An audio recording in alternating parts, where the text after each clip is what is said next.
What you're about to hear actually happened in 1981, and experts still can't explain how 4 people vanished from a locked cabin, leaving behind only bloodstains and a message written in their own blood on the wall.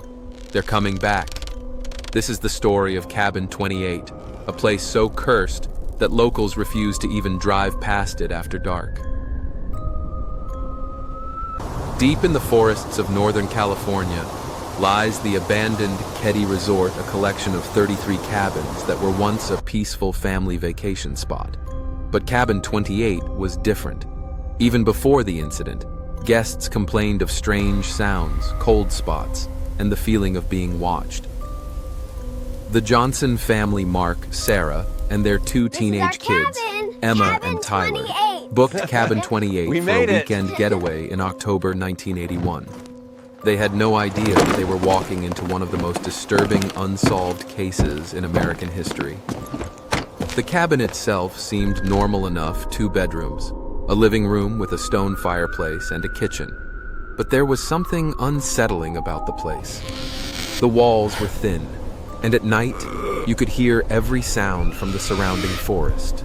Or so they thought. It's your turn now. On Friday night, Did you get it? everything seemed normal. I won. The family played board games, roasted marshmallows, and went to bed around 10 p.m. But at exactly 2:47 a.m., something woke Sarah Johnson. She later told police it was the sound of footsteps coming from inside their cabin.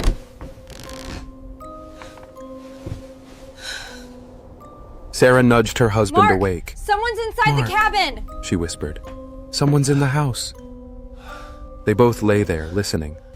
Slow, deliberate footsteps were moving from the living room toward their bedroom. But here's the thing that still gives investigators chills. Just stay They quiet. had locked the cabin from the inside, and all the windows were secured. Mark grabbed a baseball bat and slowly opened the bedroom door. The footsteps stopped immediately. The living room was empty, but the front door was now wide open, creaking in the wind. The problem? The door could only be unlocked from the inside, and they had the only key.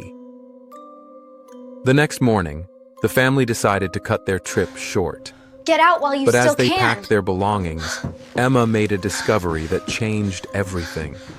Behind the couch, Get out while you still scratched can. into the wooden wall, were words that hadn't been there the night before.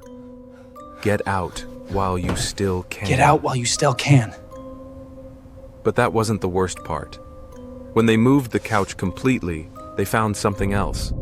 A trap door in the floor that led to a small crawl space. And inside that crawl space were personal belongings. A child's toy, a woman's watch, and a man's wallet. All dated from the 1970s. What in that? The police were Oh my called goodness. immediately. We found What they something found in here. that crawl space would haunt them forever. Along with the personal items were Footsteps journal at night, entries, written and in doors different opening by handwriting, all themselves. describing the same terrifying experiences. Footsteps in the night, doors opening on their own, and the feeling of being watched by something in the walls. The investigation revealed something that sent chills down everyone's spine.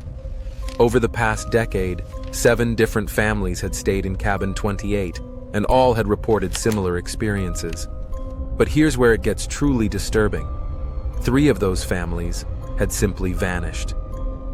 The Hendersons in 1974, the Kowalski family in 1977, and the Garcias in 1979.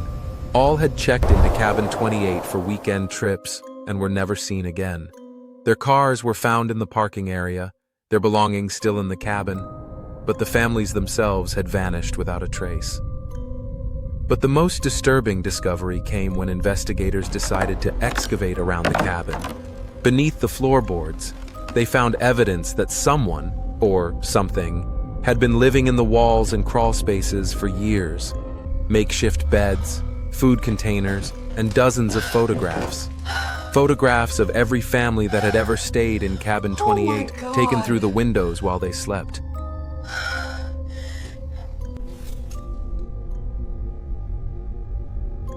The photographs led to the most shocking discovery of all. They were all taken by the same person, a man named Harold Carpenter. who had worked as a maintenance worker at the resort in the early 1970s. But Harold had died in 1973, 8 years before the Johnson family's encounter. According to employment records, Harold had been found dead in the woods near Cabin 28, apparently from a heart attack while working alone. But if Harold died in 1973, who had been taking those photographs? Who had been living in the walls? And most importantly, what happened to those missing families? The investigation took an even darker turn when they found Harold's personal journal in the hidden space. The final entry, dated just days before his death, read, "They don't understand. I'm not the one watching them. Something else lives in these woods, something that feeds on fear and terror. I've been trying to warn people, but it's too late. It's already chosen me. If something happens to me, burn down Cabin 28. Don't let it claim any more families." The truth was more terrifying than anyone could have imagined. Harold Carpenter hadn't been the predator. He had been trying to protect people from something far worse.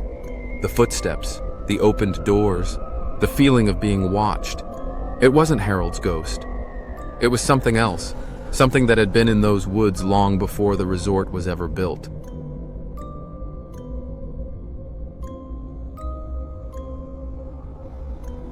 Native American tribal elders later confirmed what Harold had discovered too late. The land where Cabin 28 stood was built on an ancient burial ground. But not just any burial ground. It was where the tribe had once banished their most violent criminals, leaving them to die in the wilderness. According to legend, their spirits remained, hungry for the living. The missing families? Their remains were never found, but in Harold's final journal entries, he described seeing shadowy figures dragging people into the forest during the night.